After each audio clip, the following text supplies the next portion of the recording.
Good afternoon, everybody. It's nice to see you in a slightly different environment than we're used to. But obviously today is the day that many of you have been waiting for a long, long time. The President has released his fiscal year 2017 budget. And we're going to have some presentations here at the start before we get to your questions. But there's one point that I wanted to make before I turn it over to Sean here. And it's simply this. Budgets are important because they enumerate priorities. And when you have something that's this detailed, there's no fudging. It becomes quite clear when you look at the numbers what you believe rates. And that's the importance of this exercise. I readily acknowledge, as I have on many occasions, that there are some priorities that we have that are deeply held that Republicans in Congress do not share. And there will be differences of opinion about the priorities that are laid out in here. However, there are a number of areas where there should be bipartisan agreement. There are a number of priorities that are reflected in this budget that are priorities that are held by Republicans according to what they say. One good example of that is cybersecurity. There is a robust proposal in here that many of you have already reported on that includes a stepped-up investment in protecting the country, protecting government systems from cyber attacks and cyber intrusions. That's an important piece of business. It's critical to our national security. It's certainly critical to our economy.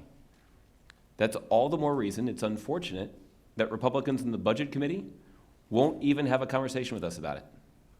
And here's the thing I guarantee you. I guarantee you that at some point over the next year, we're all going to file into the briefing room, and I will walk in and find many of you on the edge of your seats, eager to ask the White House about the latest cyber intrusion. It may be at a government agency. It may be at a private sector company that is well known. It may even be a media organization. And when you do, I will discuss the efforts that we have made over the first 7 years of the presidency to strengthen our cyber defenses. I will certainly make detailed note of the significant investments that we are proposing to enhance our nation's cybersecurity. And you can be certain that I will point out that when we put forward this proposal, Republicans on the Budget Committee refused to even discuss it. And I think you, rightfully, and the American people, rightfully, will have lots of questions about Republicans' commitment to confronting this issue that is critical to both our nation's economy and our national security. So with that tee up, let me go turn it over to Sean for a more detailed overview of what is included in the budget, and then we'll start taking some questions from all of you. Sean? Thank you, Josh. Also, thank you to Jason, Cecilia, and Jeff for joining today. And I think as we begin this discussion of the budget, it's useful to just take a moment and take stock of our economic and fiscal progress. Under the President's leadership, we've turned our economy around and created 14 million jobs. Our unemployment rate is below 5% for the first time in almost 8 years.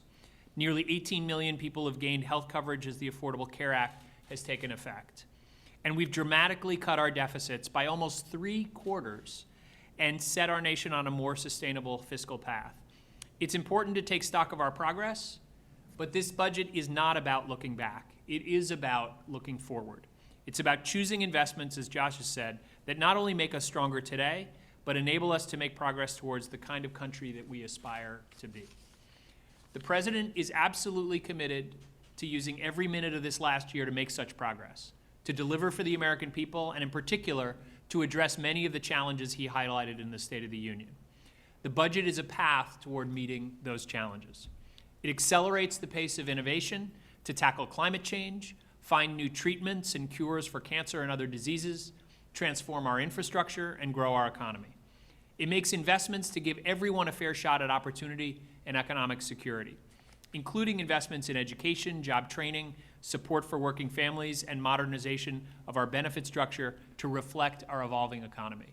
Cecilia and Jeff are going to say more about those two different areas in just a moment.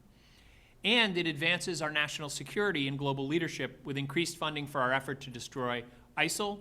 As you just heard, a more than 1/3 increase in cybersecurity across the federal government, and a range of other investments to protect the American people and advance development and democracy around the world. The budget shows that these investments in growth, opportunity, and security are compatible with putting the nation's finances on a strong and sustainable path. It makes critical investments in our domestic and national security priorities while adhering to the bipartisan budget agreement that was signed into law last fall. As you may recall, that fully paid-for agreement allowed us to avoid harmful sequestration cuts, the second time that Congress came together on a bipartisan basis to avoid sequestration, and provided dollar-for-dollar funding increases for both defense and non-defense priorities for 2016 and 2017. The budget also puts forward paid-for mandatory investments that are critical to building durable economic growth and maintaining America's edge as the leader in innovation and cutting-edge science, support jobs and economic growth, and expand opportunity. The budget finishes the job started by the past two bipartisan agreements and prevents the return of harmful sequestration funding levels in 2018 and beyond.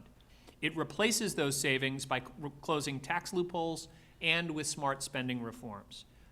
And it also drives down deficits, keeping them below 3% of GDP through the entire 10-year period, and it maintains our fiscal progress through $2.9 trillion in smart savings from healthcare, immigration, tax reforms, and other proposals. $375 billion in health savings grow over time and build on the Affordable Care Act with further incentives to improve quality and control healthcare cost growth. And critically important, those proposals in the budget would extend the life of Medicare for more than 15 years. It also contains $955 billion of revenue from curbing inefficient tax breaks for the wealthy and closing loopholes for our high-income households. It also includes immigration reform along the lines of the 2013 bipartisan bill, which the administration supported, which would reduce the deficit by about $170 billion over the first 10 years and by almost $1 trillion over 2 decades. As a result of all these changes, the budget stabilizes federal debt as a share of the economy and then puts it on a declining path through 2025, a key measure of fiscal progress. Lastly, let me just build on something that Josh said before I turn it over to Jason. I want to take a moment to talk about the importance of this budget as we move forward with the debate this year. It's tempting to adopt the conventional wisdom that a president's final budget isn't relevant. But I think the conventional wisdom is wrong. With many final year budgets, you either see an administration dramatically trim its sails and dial back on ambition, or you see a budget that is solely a vision document with little that's relevant to the debate. This budget falls in neither of those camps. The budget offers a range of proposals where there's bipartisan support for taking action. Josh talked about cybersecurity, but to name a few others. There's a significant bipartisan interest in investing in cancer research, ensuring that everyone struggling with opioid addiction can get treatment, and expanding tax credits that support work and reduce poverty to workers without kids. In other cases, we may not get bipartisan support, but the president isn't going to shy away from proposing solutions that are both good for our economy and address major challenges that we face. Those proposals may not be enacted this year, but they lay the groundwork for reaching solutions in the long run. The bottom line is that in the final year, in a season full of political distractions, the president and the administration remain focused on meeting our greatest challenges and delivering for the American people. We will spend every day of this last year doing just that, with this budget as our roadmap. With that, I'll turn it over to Jason, who's going to discuss the economic outlook and budget assumptions. Thanks to all of you. Thank you, Sean. As Sean mentioned, the U.S. economy continued to strengthen in the last year as the unemployment rate fell below 5% in the face of significant global headwinds that have weighed on the economy. Looking ahead, the administration expects that the economy will grow at an average rate of 2.5% over the next 3 years. This forecast, finalized this past November to give agencies time to prepare their budget forecasts, is in line with contemporaneous forecasts from the Congressional Budget Office, the blue chip consensus of private sector economists, and the International Monetary Fund. Starting in 2019, the budget assumes a GDP growth rate of 2.3% annually. The GDP forecast reflects continued growth in consumer spending, which grew at a solid pace over the last year, reflecting the savings from the recent drop of energy prices, the ongoing improvement in household finances, and increased consumer sentiment.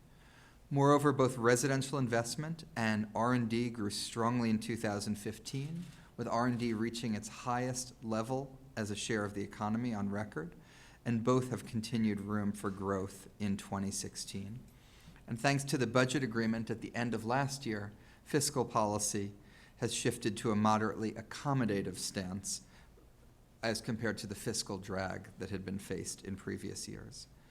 At the same time, our economy will continue to face significant headwinds on a number of dimensions as foreign demand continues to slow, the oil industry continues to adjust to lower prices, and the associated transmission of these events through recent financial market developments.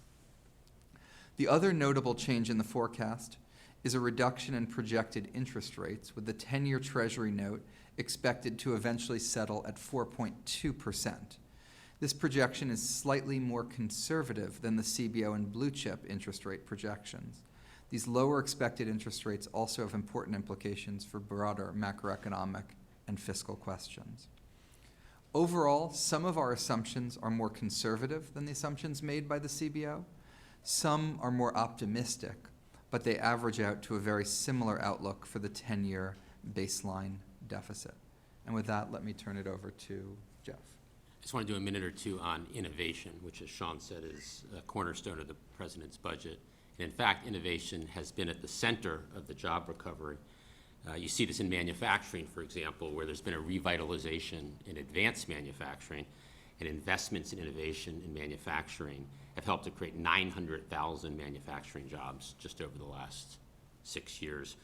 You also see it in clean energy. We've kickstarted a transformation in how the U.S. produces energy, with solar energy production up 30-fold since 2008. And this has supported good job growth of good jobs in the solar industry. In fact, solar jobs are growing at 12 times faster than the economy. All of this is consistent with the U.S. is #1 in the world in innovation, but it's a hyper-competitive marketplace. The global competition is intense. China and other countries are investing heavily in research and development, and they're doing everything they can to eat into our lead. So we need to accelerate the pace of innovation to build the economy of the future and continue to create high-quality jobs. And that's exactly what the President's budget does. It proposes investments that will ensure the U.S. continues to set pace in technology and innovation. Let me just highlight 3 areas very quickly. The first is a 21st century clean transportation system. It's a bold plan that's proposed to increase investments in surface transportation overall by 50%, including transformative investments in rail and transit. It also importantly supports the development of breakthrough technologies like autonomous vehicles. Upgrading our infrastructure helps businesses move goods faster to market, and this proposal is fully paid for by a $10 a barrel fee on oil, paid for by oil companies. It would support hundreds of thousands of good American jobs and helps the environment by reducing carbon pollution. More broadly, the President's budget doubles clean energy research and development. It calls for a $7.7 billion investment in early stage R&D on clean energy. That's a 20% increase, and this will keep us at the vanguard of the clean energy revolution. Final innovation initiative I'll mention is cancer. The President's budget invests more than $750 million in the Vice President's cancer moonshot. This builds on progress that we made in last year's budget, or what is the current year's budget, to invest about $200 million new money in cancer research at NIH, and to bring together the private sector and the federal government to push the frontier of data and technologies with the goal of doubling the rate of progress in cancer treatment and research. So the President's budget sets out a clear plan to enhance America's position as the #1 country in the world in innovation by investing in what we do best, building the next must-have Made in America product, making the next clean energy breakthrough, and finding the next life-saving cure. With that, let me hand it over to Cecilia. Thank you. So as you heard the President express in the State of the Union address last month, one of our key challenges as a nation is to make sure that we're finding a way to give everyone a fair shot at opportunity and economic security.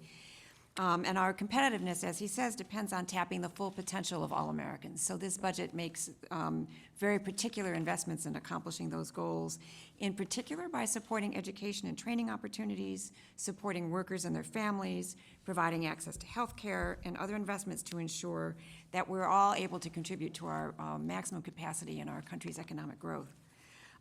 So this includes continuing investments in the educational system from the earliest years all the way through higher education.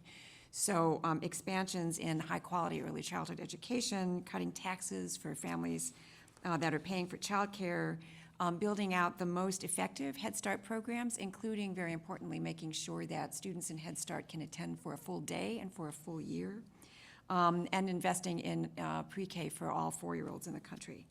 The President's budget also includes funding for his new Computer Science for All initiative, which is a $4 billion investment to states and another $100 million that would go directly to districts to create access to computer science education at all levels from pre-K all the way through high school. In addition to that, the budget includes significant new investments in the Pell Grant program, and these are aimed in particular at helping students in the Pell program complete their educations. So there are incentives to help students who are taking a full credit load of 15 credits, and then for students who are doing that, also incentives to allow them to use Pell Grants for an additional semester, so it would allow them to use the Pell program year-round. And what this does is essentially help folks in the Pell program complete on time, which is important to reducing the overall cost of a college education. The President's budget also calls for $2.5 billion in new tax incentives to encourage employers to play a more active role in the educational and training process. So this is a proposed community college partnership tax credit, which builds on our work to increase access to skills and to make sure that the skills education that's happening at our community colleges and technical schools is aimed at the kinds of jobs which are becoming available in this growing economy. There are also, as you heard Jeff and Josh say, very important investments in health. You heard Jeff talk about cancer. There are investments in mental health and opioids and combating the Zika virus.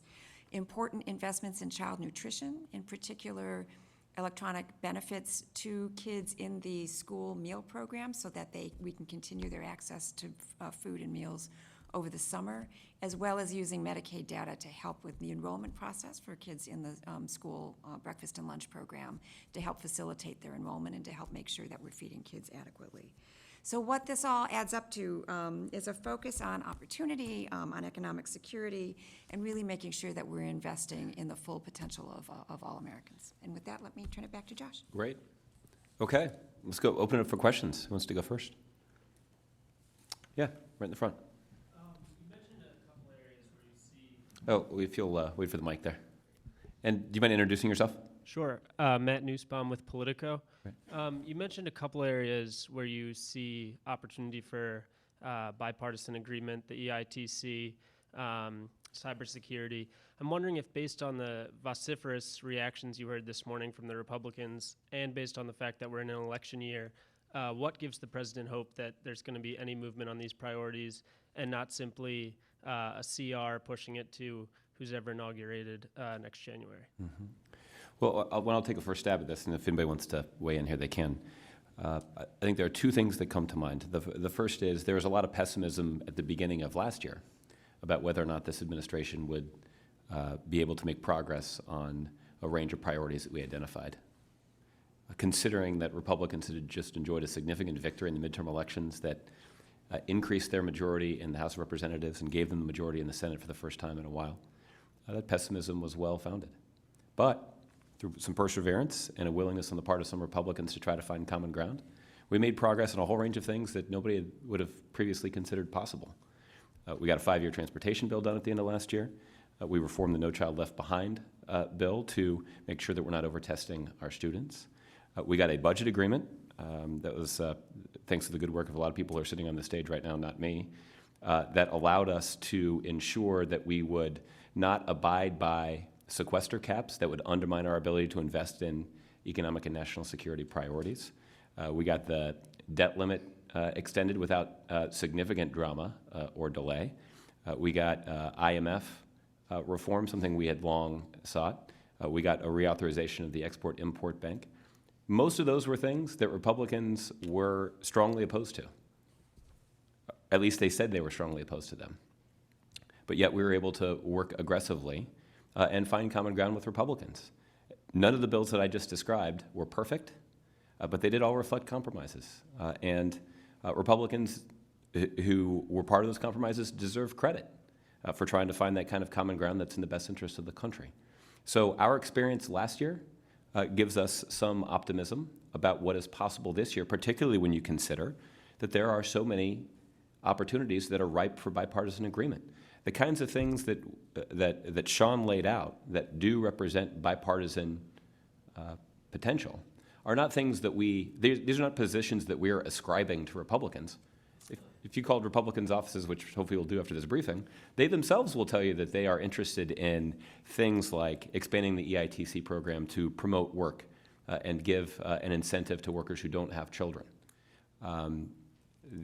Obviously cancer research. There's a lot of talk on the campaign trail, both among Republicans and Democrats in New Hampshire right now, about doing more to fight opioid addiction and heroin abuse.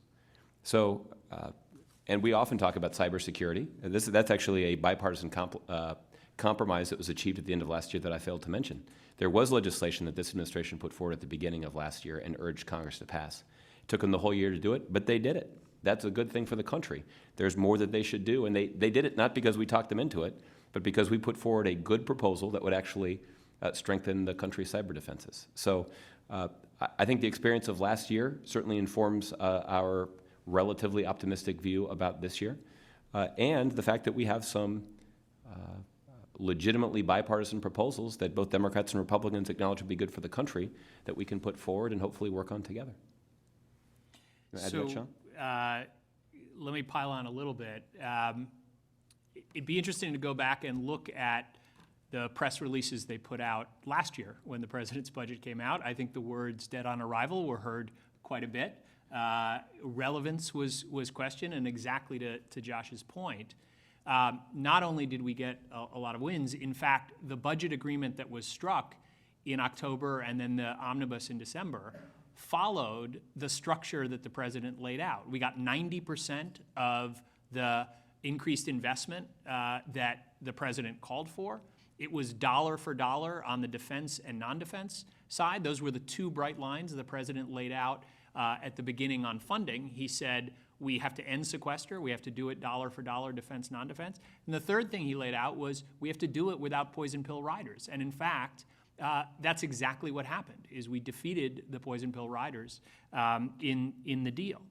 Below the surface, there were many, many things, whether it's the types of things that Josh talked about. We made a down payment on the opioid epidemic last year. Cecilia talked about our investments in Head Start. We made a big start towards over $400 million of increase in Head Start toward full day, full year, a plan which the president laid out. State grants to expand universal pre-K, apprenticeships. I could go on and on. There's a broad range of things that we got done last year that were bipartisan. We also got a bunch of things done, like the Green Climate Fund. We got funding to implement the president's Clean Power Plan. We got important new investments at the IRS, which Republicans had said there was no way were going to happen. So both on bipartisan things and things that were priorities of the president but not shared, we got a lot done last year. The only other thing I would just say on this, and not, there are many of those same priorities that are in this bill that I think have real bipartisan support, and others that I think we have a lot of leverage to get. The question here is not for the administration. We took a very clear position. We were going to live by our word. We were going to write our budget to the deal last year, even if that meant we were going to make some tough choices. And we made those tough choices. As Josh said, a budget is very specific. You got to show your priorities. So the question here isn't, a fight between the administration and Republicans. It's a fight within the Republican Party. We're already seeing, despite some people saying on the Republican side we should live by the deal, we're seeing others that say we ought to cut below the deal. We're seeing others that saying we ought to raise defense spending above the deal without non-defense. And so I think the question for the Republican Party is, where do they stand on this? And are they going to be able to function in Congress? That's really the question. It's going to be up to them whether this is something, we've done our part with this budget. It's going to be up to them to see whether they can deliver on their promises to get back to regular order this year. Thanks, Matt. Angela, why don't you wait for the mic, just so everybody, the dozens of people who are watching on camera here can hear you at home. We at Bloomberg have dozens watching at least. Angela Greiling-Keene with Bloomberg. Question on the revenue projections for the international tax reform proposals. They've more than doubled since last year's budget, and we're trying to figure out where that doubling comes from. It goes to $484 billion from $238.3 billion last year, which is a pretty sizable difference. And then one other question along those same lines, the per barrel oil tax last week was billed as $10 and today it's $10.25. So what accounts for that difference as well? Why don't I take both of those? I will have to check the numbers. The proposals for business tax are very similar to last year. I thought the scores were largely similar to last year. There's a difference in the budgetary treatment of the whole package that stems from the extenders package that had passed at the end of last year. So why don't I explain that to you? Last year, we treated business tax reform as revenue neutral, put it in a box in the budget, and didn't have any of those policies adding into the budget totals because it was assumed that they were paying for business tax reform. This year, we continue to be committed to business tax reform, and we're committed to it on the same basis that we were last year, which is to say we think it should pay for tax extenders. We had proposed to pay for tax extenders last year.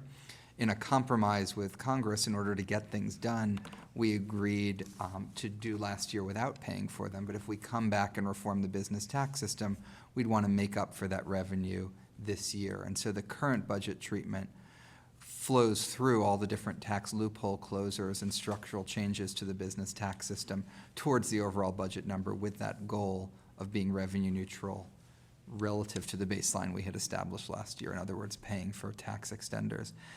I will take a look, and you can also talk to Treasury about how any particular item changed in terms of its scoring. Often there's technical changes from year to year in the scores, but there were no major policy changes. In answer to your second question, we described the oil tax as about $10 per barrel. It phases in over 5 years, and then it's indexed to inflation. So it's literally a different number in each of those years, and we were giving you the rounded number. Let me just add one thing. On the international tax side, I think we have also seen that there are an increasing number of companies that are proposing or have actually been carrying out inversions.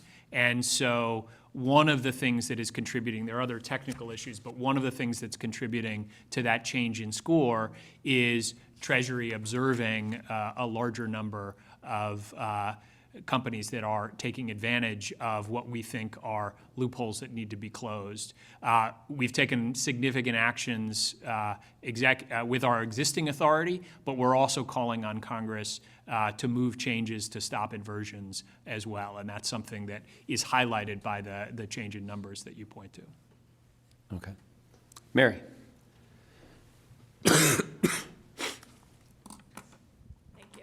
Mary Bruce with ABC News. Wondering, on the $10 barrel oil tax, how much of that do you anticipate will be passed on to consumers, and any concern that that could hinder some of the broader economic growth that you've been discussing? And also on the timing, can you explain why the decision was made to release today what is one of the biggest political days of the year? And if the Super Bowl was a factor, as you've said, why not hold it for later in the week?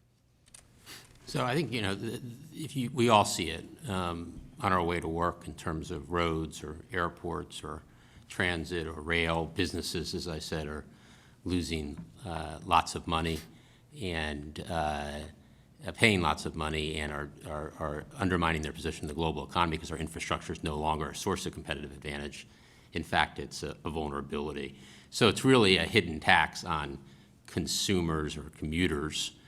Some estimates say that's over $900 per year in lost hours and fuel costs. It certainly, as I said, hits our businesses. So there's urgency to build on what Congress did at the end of last year and invest significantly in our infrastructure. In terms of the fee itself, it is paid by oil companies. We anticipate that oil companies will pass some of that on to the consumers of various oil products. And that's important here in that this is not just about automobiles, it's about airplanes and rail and other forms of transit that consume oil.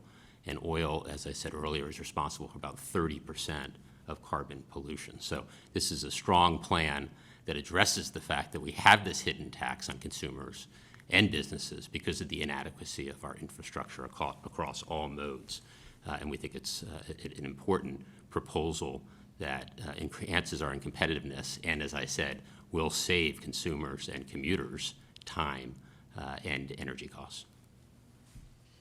Go ahead, Sean. Just on the question about timing, obviously February in general is crowded this year. And so I'm not sure, given both the February statutory release date and, frankly, the fact that Congress was so late in getting the budget done, that we were going to be able to find a day that was sort of free from other distractions. I think the important point here is, based on the president's absolutely determined focus on using every day of his last year to deliver for the American people. We had a State of the Union that was one of the earliest on record. We've already, before today, rolled out more than 20 specific proposals that are in the budget. And actually, we think, given the distractions that we have more broadly from candidates that are, talking down the country and, frankly, presenting a dark picture of where the U.S. is headed, we've been able to capture, I think, a remarkable amount of attention to a broad set of budget proposals that really are about the future and about the hopefulness that the president has about the country. So I think despite the timing of the day today, this has been a budget release that's really been ongoing for a number of weeks now, and I think certainly my sense, and I give a lot of credit to our press team and others that have worked on it, that this is something where we really have captured the imagination of the American people in a lot of ways. The last thing I'd say about that, Mayor, is I think Republicans canceling the budget hearing is actually the clearest evidence that it's Republicans who don't want to have a public discussion about the budget. We certainly welcome the opportunity, and maybe we'll get them to change their mind. Kevin.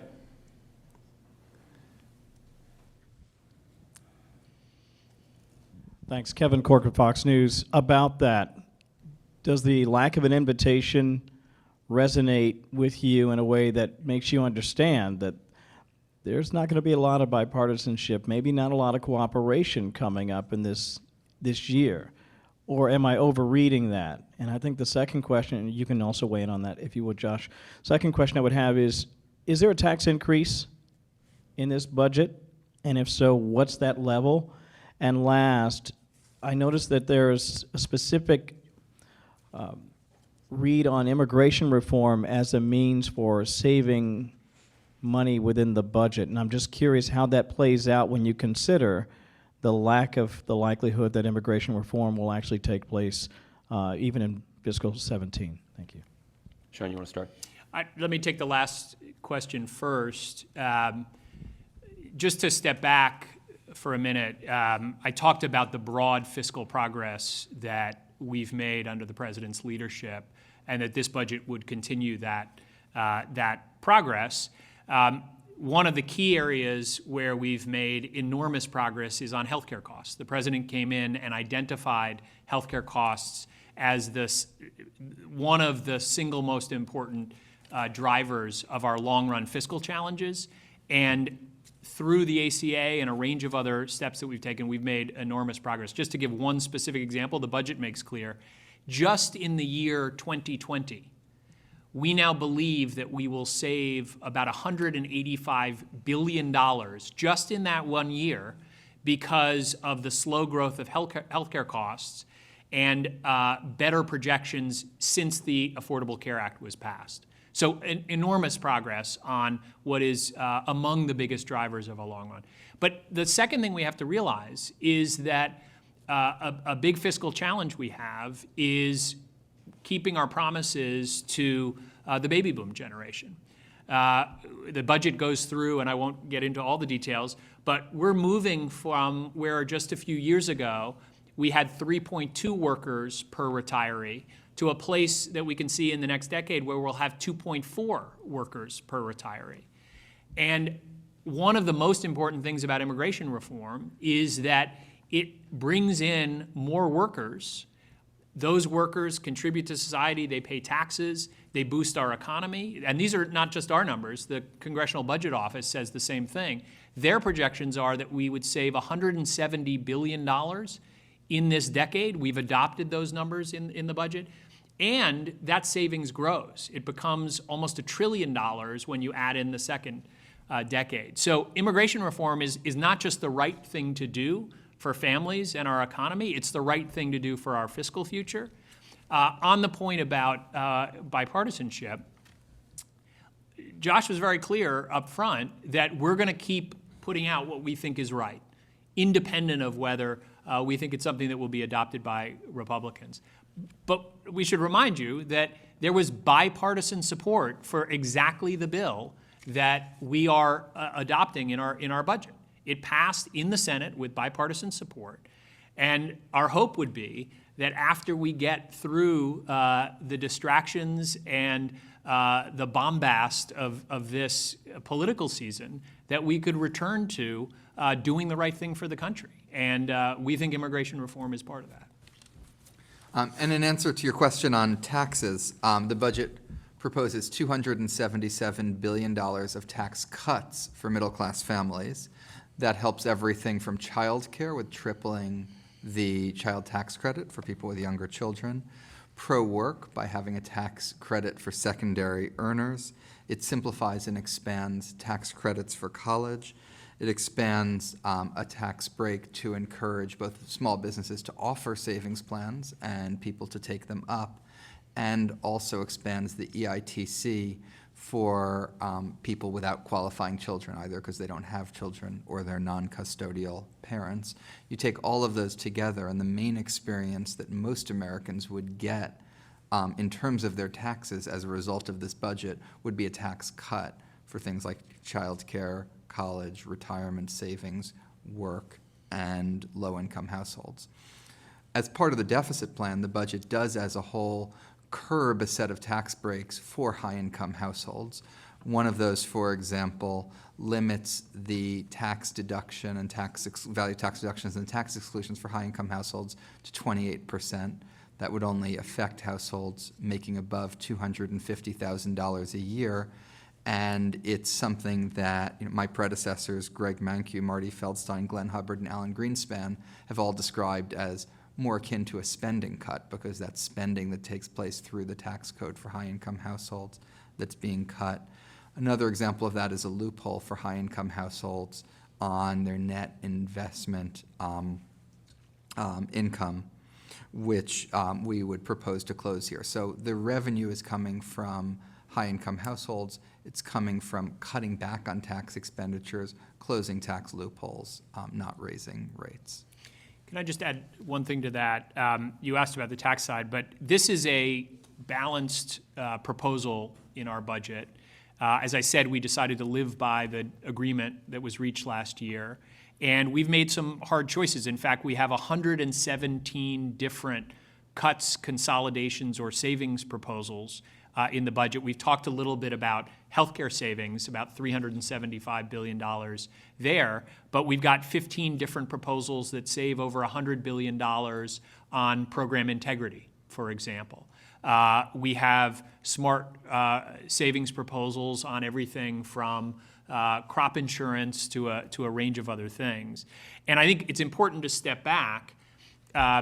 since the president came into office, we've had deficit reduction of about $4.5 trillion. This budget adds $2.9 trillion additional dollars of deficit reduction. If you put those all together, we're still getting more than 50%, even if we adopted every one of the proposals in the president's budget that Jason just talked about, we're still getting more than 50% of that $7.4 trillion in deficit reduction from spending reductions, not from revenue increases. So we believe that this is a balanced proposal, both on the spending side and on the tax revenue side, and we stand by that. Deficits to GDP are under 3% every year of the budget window, and debt to GDP we take from, under current law, if we did nothing, would be increasing substantially over the window, and we stabilize debt to GDP and actually start bringing it down through 2025. And Kevin, I just want to go back quickly to the bipartisan thing, which is we've observed many times that with Republicans in control of Congress and Democrats in charge of the White House, anything that gets done is going to have to be, by definition, bipartisan.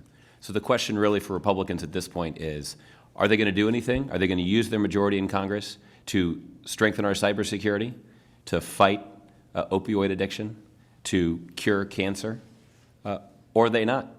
And I think the question really is left for them, because we put forward specific proposals in our budget for how precisely we could do that. Okay. I'll call on this gentleman right here. Yes, Charlie Clark with Government Executive Media Group.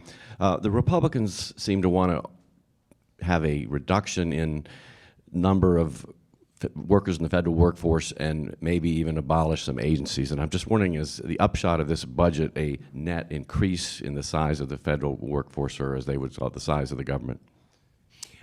We do have particular places within the federal government where we think there needs to be increased investment in the number of people as well as the skills of those people. Cybersecurity is a very good example where that's a place that's a critical national need, where we do propose both increasing number of personnel as well as raising their skills.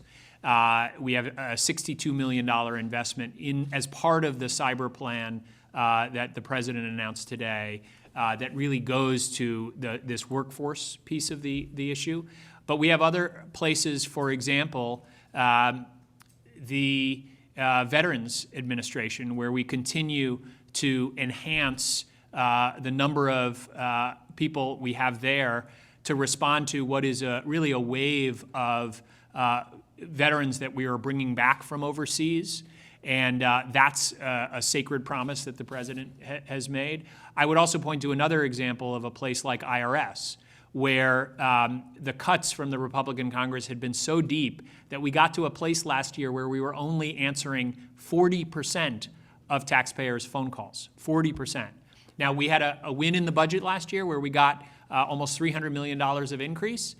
We're now up to answering 60% of taxpayers' phone calls, but obviously that's not acceptable.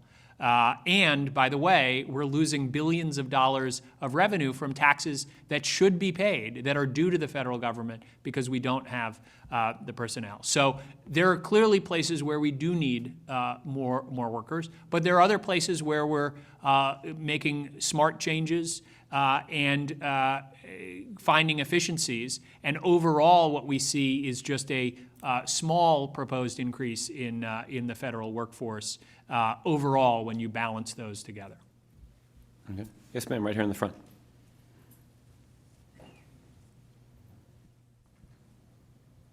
Hi, Julie Davidson from LRP Publications. To build on that, can you talk about how the budget supports the people and culture pillar of the president's management agenda, and how you decided on a 1.6% increase for federal employees? Well, just to take the second question first, obviously, particularly with the second year of the budget deal being less than the president had called for in his budget, we had difficult choices to make in a number of areas. And one of those is the tough choice about how much we should be increasing pay for federal workers. We worked closely with the military with DOD to see their results of their review of compensation. And ultimately, we settled on a 1.6% increase, both for military and for civilian workers.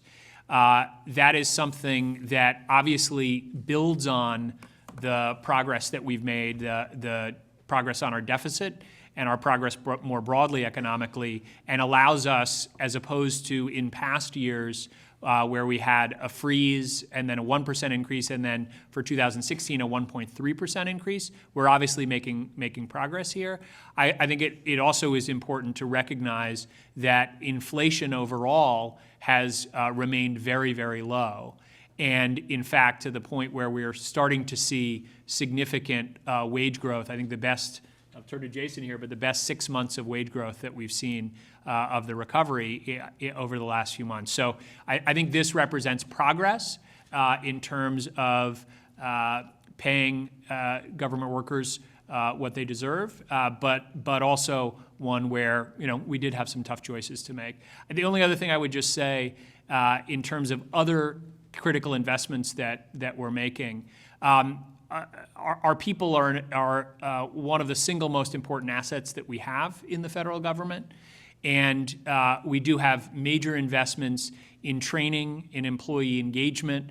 We've been encouraged that the employee viewpoint survey across the federal government showed real progress. In fact, for the first time in history, every single question in that survey showed positive movement. There wasn't a single question where results went down. And we think that that is a measure of the progress that we're making, in addition to the work that we're doing to upgrade and improve our recruiting, moving our systems into the 21st century. And I think Beth Cobert, who we believe ought to get confirmed swiftly by the Senate, is doing a terrific job in moving us forward at OPM. Okay. Ron. Ron Allen from NBC. Josh, you said early in your opening that this is all about priorities, and you can tell what's most important to the administration. Is there anywhere in the budget that takes account of the plan to close Guantanamo Bay? And why not? And what's there? And if not, how is that going to happen now? Or is it something that you've given up on, or the president's given up on? Well, we have always envisioned putting forward this separate plan for Congress's consideration that would factor in some of the financial impacts of actually moving forward with closing the prison at Guantanamo Bay. One of the chief reasons that we have advocated for closing the prison is that the individuals who are detained there and need to remain detained can be more cost-effectively detained in the United States. And that's what our proposal will underscore. There are a number of them that would be transferred, a number of others that are going through a criminal justice process, either through a military commission or an Article III court. But cost effectiveness is one of the reasons that we are looking to close the prison. The other reason, obviously, is we know that extremist organizations use the continued operation of the prison at Guantanamo Bay as a recruiting tool. So that's why you have seen Democratic and Republican national security experts come forward and advocate for the closure of the prison. We'll put forward a plan to Congress at some point. I don't have an update for you in terms of timing, but when we do, it will include some information at least about the budgetary impact. And that's information that we won't just present to Congress, we'll also present it to all of you.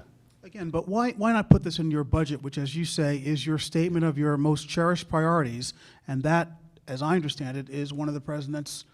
It is a priority. The plan's just not done yet. So when it is, we'll have some more information about it. Do you want to add to that, John? I was just going to say that there was a specific provision in the defense authorization bill that set up a process to do this separately and with a timeline and everything that didn't match up with the budget. So it is a very high priority. It just, for reasons that there was already a process in a separate piece of legislation, it didn't make sense to marry it up with the budget, given what Josh said about our ongoing work on that. Just to clarify, you said that the plan is not done. There have been some reporting suggesting that the plan is in fact done, and that you're waiting for the opportunity to move it forward. Mm-hmm. Is it not done, or is it, or? The latest update that I have received is that the president has not signed off on a final plan at this point. I can confirm that. Okay, good, thank you. Aisha. Aisha Roscoe with Reuters. So is there a concern in the budget, there's a plan for Medicare savings? Is there a concern that those measures could be perceived as cuts and that could be used against Democrats on the campaign trail? And then also on a separate issue, there also seem to be proposals to cut spending on refugees, but yet the administration has called to ramp up asylum and spend or ramp up the asylum program. So how do you reconcile that, or is that a misinterpretation? I'll take the first one on health, which is the administration's approach from the beginning has been if you can lower national health expenditures, you can reduce premium growth, save money for the budget, and extend the life of Medicare. So it's win-win-win. That's what we did in the Affordable Care Act, and you see the benefits now with health cost growth being the lowest in 50 years. The Affordable Care Act added 13 years to the life of Medicare, and the Affordable Care Act helped put us in a better position for our budget. The types of savings we're proposing now are very much in that spirit as well. So if you reduce overpayments to drug companies for dual eligibles in Medicare and Medicaid, you can save over $100 billion, and that's not something that is coming at the expense of people. It's actually part of a plan to help. If you can have competitive bidding in Medicare Advantage, you can squeeze out some of the extra margins that some of the insurance companies are getting within that system. All of this would both continue to help slow growth of health costs, but it would also, together with the tax loophole that's being closed related to a tax that's related to Medicare, add more than 15 years to the life of the Medicare Trust Fund. So this plan as a whole is going to help strengthen and sustain Medicare and help slow the cost growth of health care. I'll just add to that by saying that Republicans in 2012 thought this would be a really effective argument. And I'll just point out that neither President Romney nor Vice President Ryan could be here to defend the effectiveness of that argument. On your question about refugees, I'm not sure where those reports come from. In fact, the budget meets our commitment that the President's made to increase the number of refugees that we would be able to welcome to the U.S. And so we're happy to work with you on show you the details of that, but it meets our commitments. All right. This gentleman right here in the front.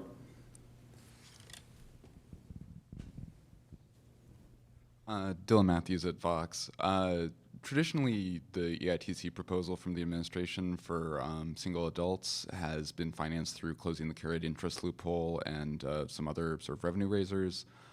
Given that Speaker Ryan has expressed a lot of interest in a very similar plan, but has sort of offered to pay for it with spending cuts, I was wondering what the administration's current thinking is on sort of the parameters of that and what would be an acceptable pay for there. We'd be happy to work together with Congress on an acceptable pay for. We have an awful lot of pay fors to choose from in our budget, and I suspect you'd see a lot of flexibility about which of those. What you wouldn't see flexibility on is the principle that this proposal is meant to reduce poverty. So if you cut one thing that's helping to reduce poverty and use it to expand something else that would reduce poverty, you haven't made the type of improvements that we envision. So I think there's a lot of ability to work together. We'd love to work together with Congress as long as you're not doing this at the expense of the poor. Good. Thanks for the question, Dylan. Kevin.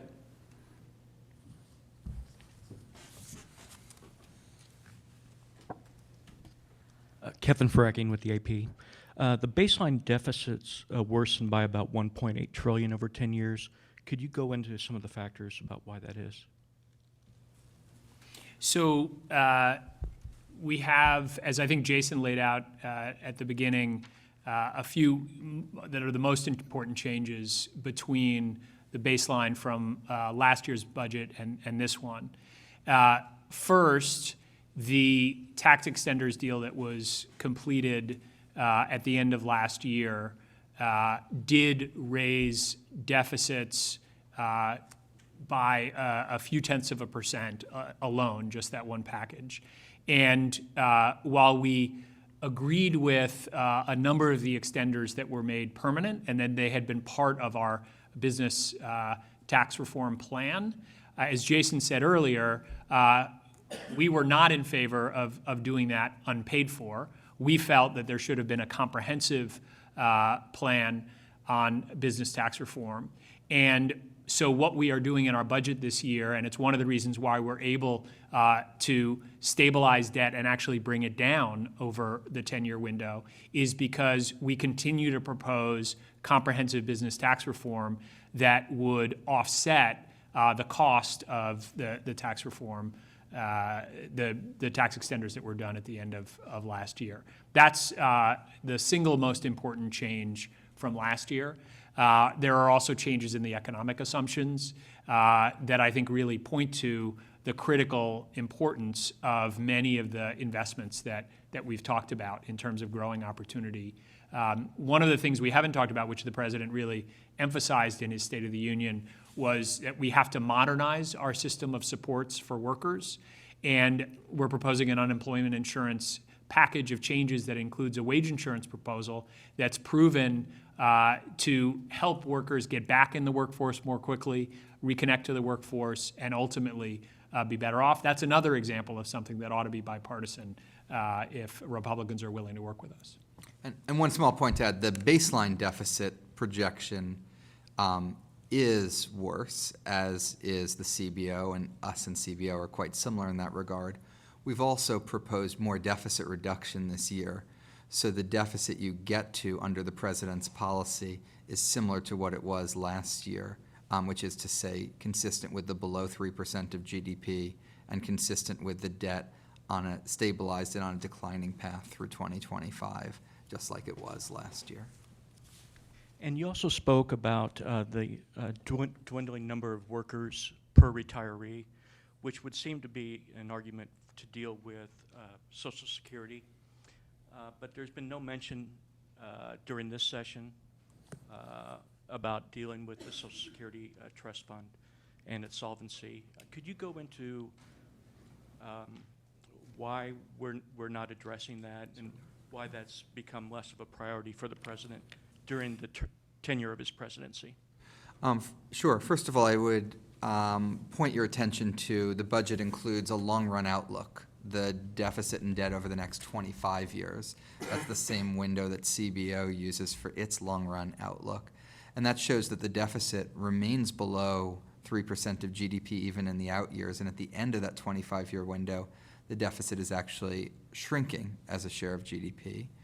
Similarly, the debt is stable as a share of GDP over that longer run window and is declining as a share of GDP by the end of it. So we have, in the last 7 years, made a lot of progress in terms of our long-run deficit. That comes from steps like the Affordable Care Act, the tax deals we've done, and also the broader slowdown in health costs. And when you take all those improvements in the long-run outlook, which Doug Elmendorf recently cited in a paper that he put out last week, the improvements in the long-run outlook, together with the additional policies here, really do put you on a stable basis for the long run. That being said, from the very beginning of this administration, the president's always said he was open to working together with Congress on a bipartisan basis to deal with Social Security, put out a set of principles for the beginning of this administration in terms of not slashing benefits, not privatizing Social Security, not taking away a system that works for Americans with disabilities, and some other associated principles. But the most important thing is looking at the budget as a whole, and that's where we've made substantial progress. Can I just add two other points to that? We did have an issue in Social Security that was critical to address last year and that, in fact, we did address. It's another example of something the president put forward in his budget of 2016 that Republicans said, oh, we're never going to fix the Social Security disability program without major cuts in entitlements. And in fact, we were able to get an extension of the Disability Trust Fund, which would have run out of benefits in 2 years, or the end of next year, and at the end of this year, and would have put us in a place where we would have had to cut benefits by about 20%. So that was the most urgent issue in Social Security. It was resolved last year, and it was done in a fiscally responsible way.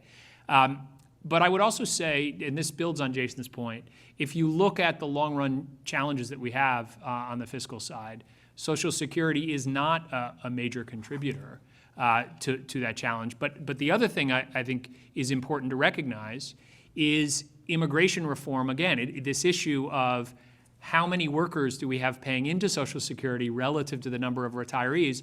One of the most important things that we can do is increase the number of workers that we have in this country and also raise their wages.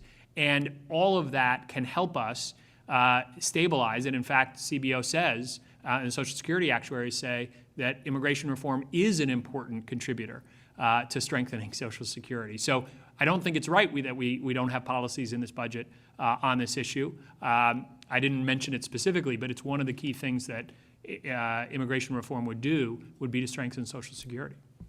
Okay. Probably have time for a couple more. Jordan.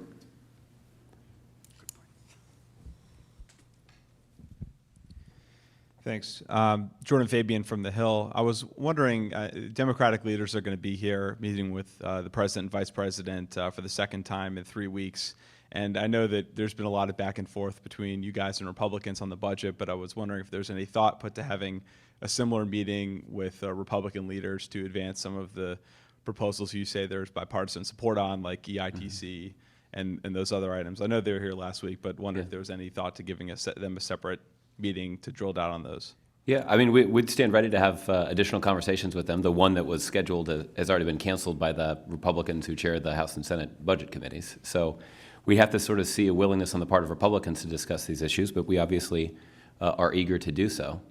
I'm confident these are the kinds of things that are being discussed among Democrats, both in the current meeting, but also all across Capitol Hill. So there really is a decision that Republicans have to make about whether or not they want to make some progress this year. They were given by the voters a new majority in the Senate and a stronger majority in the House. And I think the significant question that they have to answer is, are they going to use that majority over the course of this year to try to do something good for the country? There certainly are ample opportunities for them to do so, but it will require them working in good faith to actually do that. Okay. Sarah. Thanks. Just one quick clarification. So you said that there was that Director Donovan was scheduled to be on the Hill to talk about the budget, and it was canceled, as opposed to just not getting scheduled at all. Well, I think the reason I say canceled is because it's been held around the same time every year for 40 years. So the fact that it's not being held this time, I guess, if they didn't have the Super Bowl next year, I think we'd all say it was canceled. But I guess you could also say that it wasn't scheduled. Either way, that is a choice that's made by Republicans in this case. Thanks. And on the AITC and the broader poverty agenda, these are things that Paul Ryan has backed in the past. Now he's Speaker. Is that the main reason that there seems to be additional optimism that this can get through, or are there new proposals on that end from the White House that you think will make it even more enticing to Republicans? I mean, there are new proposals in this budget, and it is an issue that, look, that we very much hope to take up in a bipartisan way. You've heard us talk about EITC. That's a proposal that the Speaker has already put forward. There is another proposal here in the budget that focuses on providing flexibility to states, in particularly with folks of highest need. There is a lot of research demonstrating, for example, that there are a significant number of families, including as many as 3 million kids, who live on less than $2 a day in cash. And so there's a proposal in this budget which we think is pretty innovative, which is about working in a flexible way with states on pilot programs to help address these families with the sort of most urgent needs to make sure that they have the supports that can help them get back into the workforce. So yes, this is a conversation that we are interested in having. As you heard Jason say, we need to have it in a way which is really about creating opportunity for families that are in poverty. We think there's a lot of room for agreement, and it's a conversation that's overdue. Thanks. Okay. And last question. President Obama ran very hard against the Ryan budget in his reelection. He said that it reflected veiled social Darwinism. Now that you're looking to work with Speaker Ryan, and especially on issues like poverty, has there been any kind of rethinking of the Speaker's motivation? Is this something that has come up? They've kind of always been, at blows, coming to blows specifically around their respective budgets. Yeah, look, I don't think anything that we've said today has tried to paper over the significant differences between the priorities that are identified by Republicans and the priorities that we've identified in this budget. I think our point is simply that given those significant differences, it's all the more important that we capitalize on those areas where common ground does obviously exist.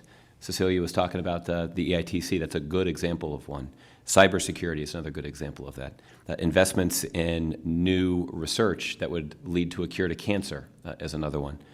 Investments in helping fight the opioid epidemic across America is another good example. So given the significant differences, it's all the more important that we seize on the common ground when it materializes. And can I just add, this is less of a budget issue, although there is a proposal in the budget that's aimed at the work that we're trying to do with respect to the criminal justice system, but that's another area where the president has in fact invited members of Congress and from both sides of the aisle who are working together on legislation. It's another area you heard him single out as a place where there is commonality and agreement, and where we think we ought to be able to get to a solution if people are prepared to roll up their sleeves and get the job done.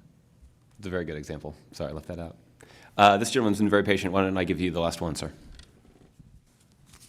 Thank you. Nick Timmeros of the Wall Street Journal. In recent years, the administration has relied on projections of stronger economic growth to boost revenues to deal with some of the spending challenges we're going to face on the entitlement front. At the same time, economic growth forecasts are consistently being revised down, which has pushed the debt-to-GDP ratio higher.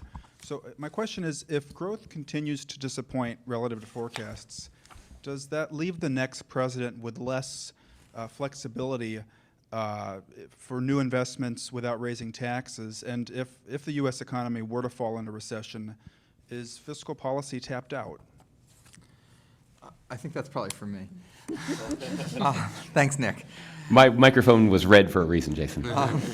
So if you look at how the economy has evolved relative to our forecasts, some things have come in more favorable than we forecast, and some things have come in less favorable. So GDP growth has, as you said, been below the forecast. The unemployment rate has also been below what we forecast, and interest rates have been below what you forecast. If you look at that all in, more often than not, the deficit has actually come down relative to what was expected rather than gone up. That's certainly true, I think, for every single budget year, or year before the budget, current year. But it's true if you look forward as well. So if you look at the thing that is the most important thing we're trying to accomplish here, which is to create a baseline for what the deficit is going to be over the next decade, those forecasts, if anything, have been on the conservative side over the course of this entire administration. So that would be the first point I'd make. The second point is consistent with that. The forecast, CBO in the 10th year has a deficit of 5% of GDP in their baseline. We have a deficit of 4.9% of GDP in our baseline. There's some small differences in terms of comparing those, but they're generally quite similar. So we're in the same ballpark as them. We then propose a substantial amount of deficit reduction, which is what gets, under the president's policy, the deficit to below 3% of GDP. Next point I'd make is that the long-run fiscal outlook is better now than what it looked like 6 or 7 years ago. It's better because of the steps we've taken and because of the slowdown on health costs. So you look at measures like the fiscal gap, which are a way of gauging what the deficit is over the long run. That's smaller today than it was before, which brings me to the last point, that I think our country does have the fiscal room, if and when it is ever needed at some hypothetical future date, to use fiscal policy as one of the tools to that we would deploy in those circumstances. If anything, the last 7 years have taught us around the world that there probably was more fiscal room in a lot of countries to begin with than people might have imagined 7 years ago, and we have even more today than we had then. And just to add to that, we should be very clear that there is a fiscal choice in front of the Republicans in Congress right now, which is, do they live up to the deal that we reached last year, or do they put us back into a place of manufactured crisis and mindless fiscal austerity? What we see is that because of the budget deal we reached last October, the projections are that fiscal policy will, for the first time in many years, actually be contributing to growth this year. The projections were that the budget deal would add 340,000 jobs this year and another 160,000 in 2017. And that doesn't even include the confidence boost that we get from moving away from shutdowns, all of the terrible impacts that we had on consumer and business confidence from the kind of brinksmanship that we saw before. So Jason's really dealt with some of the longer term issues as we talk about, whether in fact Republicans are going to propose to blow up the deal from last year, cut spending below the levels that were agreed to. I think we do risk the kind of not just mindless austerity, but also manufactured crisis that we saw for too many years in our budgets. And that alone is critical to fiscal policy in the short and medium term. Good. Well, thank you all for spending so much time with us today. I'd refer you to my colleagues at the OMB. Both Shannon and Emily can stand by to take any additional questions that you have to ask. Have a good day, everybody.